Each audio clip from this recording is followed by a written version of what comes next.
भारतीय शिक्षण मंडळ आणि अखिल भारतीय समाजवादी शिक्षण हक्क सभा पुणे यांच्या संयुक्त विद्यमानं महात्मा ज्योतिबा फुले यांच्या 200व्या जयंतीनिमित्त विविध कार्यक्रमांचं आयोजन करण्यात आलंय।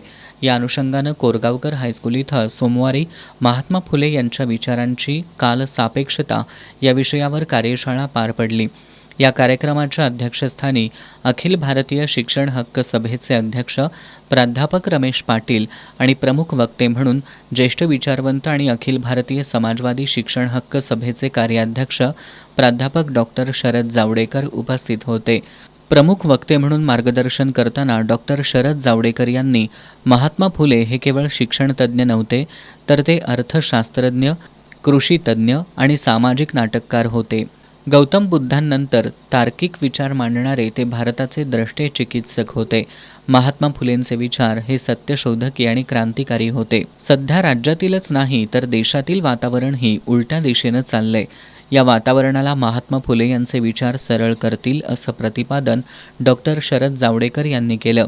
तसंच माणसांना अंधश्रद्धा आणि धार्मिकतेत गुंतवून पुन्हा एकदा मानसिक गुलामगिरी निर्माण केली जात असल्याची भीती डॉक्टर जावडेकर यांनी व्यक्त केली।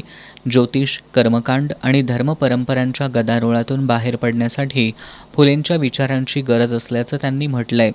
प्राध्यापक रमेश पाटील यांनी अध्यक्षीय मनोगतात महात्मा फुले यांचं साहित्य वाचून वैचारिक समृद्धता वाढवावी असं आवाहन त्यांनी केलं। आंतरभारतीचे माजी सचिव MS पाटोळे यांनी या कार्यशाळेचा उद्देश सांगताना शिक्षण आणि मानवतेचा प्रसार करणाऱ्या महात्मा फुले यांचा विचार प्रत्येकाने अंगीकारल्यास जातीचं उच्चाटन होईल असं प्रतिपादन त्यांनी केलं। यावेळी राष्ट्र सेवा दलाचे माजी राष्ट्रीय अध्यक्ष भरत लाटकर, पद्मश्री डॉक्टर DY पाटील आणि आंतरभारती शिक्षण मंडळाच्या कार्याध्यक्षा पल्लवीताई कोरगावकर यांच्या मातोश्रींप्रती श्रद्धांजली वाहण्यात आली।